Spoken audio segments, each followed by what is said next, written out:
from the inside.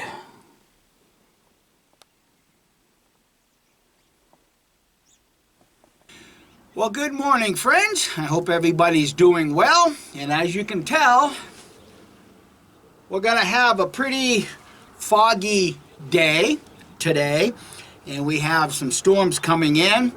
So I don't know when I'll actually get to the shooting portion of this video. But what this video is about, as the title suggests, the water that we use in our gunpowder, is it affecting how the gunpowder reacts? Well, we're going to find out together. And what brought me to the point of wanting to test this out is one of my subscribers, William, who I met at the Frozen Foot Rendezvous. He makes his own gunpowder, and he called me up one day and we were talking about the usage of water. Like in city, your city waters have chlorine in them, and some have chemical fluoride in them. Do those chemicals affect the performance of your gunpowder? I don't know. I never give it a second thought. So for me, I will tell you the water that I've been using here is got a lot of minerals in it. And it's easy to find out, you know, what's in your water. Freeze it and put it in a glass of water and let it thaw. And everything that floats around, that's what's in your water. So William suggested making some gunpowder with distilled water. And that's what I've done. And I've actually made a pound of this over the course of several weeks because of the drying time and the time of year that it is right now. But I will tell you that my daughter and her husband live in Rio Rancho, New Mexico, and they're on city water. So I'm going to have them bring me some city water.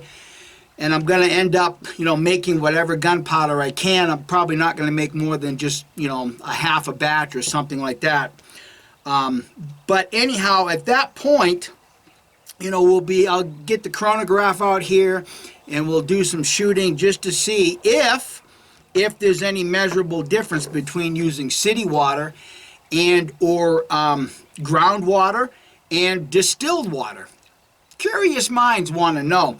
But in the meantime, you probably saw me hold up the pucks, and this is actually about 2 inch. So I've kind of changed the way I make my pucks at this point, as opposed to those little 1 1/8 inches or whatever they are.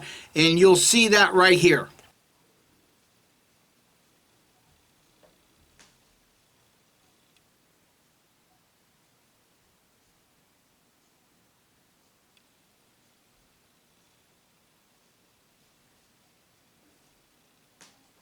Whoops, wrong clip.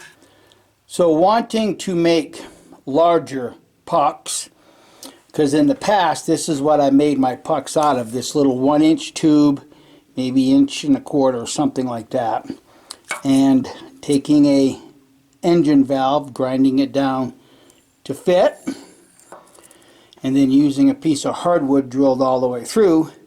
That's what I use to put down pressure onto my gunpowder.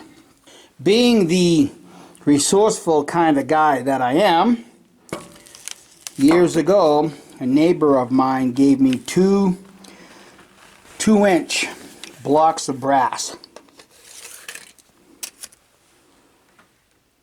And then having a son-in-law that was working in a machine shop, I gave him both of these with the thought of making brass hammers. Well, that's as far as it got. So I had remembered that I had given him these and wondered where he was at. And like I said, this is as far as he got.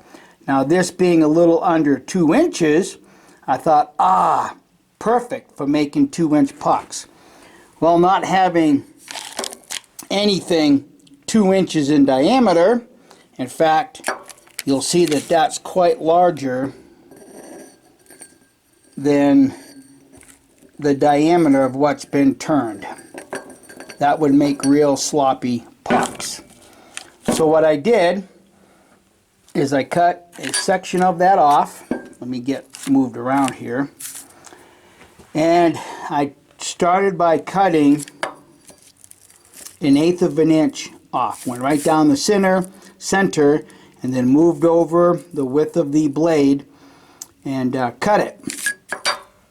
Then I inserted it, or inserted the die, whatever, and put a clamp around it.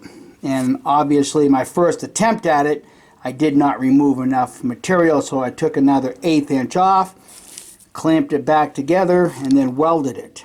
And at this point right now, I'm getting 2-inch pucks, so just a hair smaller, that seem to be working out for me real well. But let me show you how much powder that I put in there to get a puck that's about that thick. Okay, you can see how much powder's on the spoon. I don't know how well the camera's going to pick it up in my shed right here. You can probably hear some of the echo. But I put about 3 good large scoops. Okay, I don't know if you can see all that well. See if I can turn the camera, maybe get a little bit more light. I'm just using whatever light is reflecting into here right now. Kind of show you, it's kind of, actually the camera doesn't do half bad with whatever little light I got here. But one of the reasons why I actually kind of wanted to do this is just simply because with a 2-inch or almost a 2-inch diameter surface, I'm thinking, and of course with a larger flat top, I'm thinking between here and the surface I can get a little bit more down pressure, or at least a little bit more evenly spread out, even maybe a little more evenly compressed.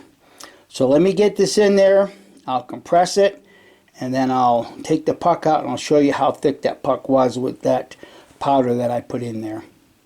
Okay, I'm at the end of the stroke. I can't compress it any further because the bottle jacks just will not move. And usually what I do is I just pay attention right here to see if this part of the bottle jack is moving, this ram right here, if it moves. And I'm at the end of it right now. So I've exerted all the pressure that this 12-ton bottle jack is going to allow me to exert. But in my mind, because it's 2 inches, I think I'm actually exerting a little bit more pressure than just this little tube. But I'm going to get this out here real quick and then I'll show you the size of the puck. Okay, getting it out here in a little better sunlight, you can kind of get an idea of just how well compacted all that loose gunpowder is at this point. I'll go ahead and finish doing this half a batch, and then I'm going to set it in my vehicle with the windows shut up so that the sun can dry these things out. Okay, so I've got half of my gunpowder corned down to 3 to number 2F, and today was supposed to be nice and sunny, but the weatherman got it wrong, and I really want to get this gunpowder dry. Not that it's soaking wet or anything like that, I just want to make sure it gets dry. So once again I find myself going to plan 13B, and that happens to be taking the pucks, let me get it off here, and putting them over the heater vent and then placing the pan on top of them. So the heat is actually coming out of the vent, obviously, and circulating in that pan, and the pucks are really drying out good. So hopefully I can get out real soon and get these corned, and then take the 4F, remill that, and just get the process down to where all of the gunpowder and the pucks that I've made are in my container. Yes, the deer are still running around here. In fact, we've got one buck here now that's pretty good in size, and you know, this is the time of year when the mule deer around here go into the rut, so we expect to see probably maybe even more bucks, and if I get lucky enough I might even be able to get a couple clashing horns, but we'll wait and see. But anyhow, Stay tuned for any upcoming videos. I've got a another video coming where I'm going to be opening up. I purchased another revolver, black powder revolver, and I'll be doing the unboxing of that soon. And everybody have a great day. That's about all I have to say now, and wish everybody a Merry Christmas and a Happy New Year, and I hope to be seeing you soon with the shooting portion of this video. Bye.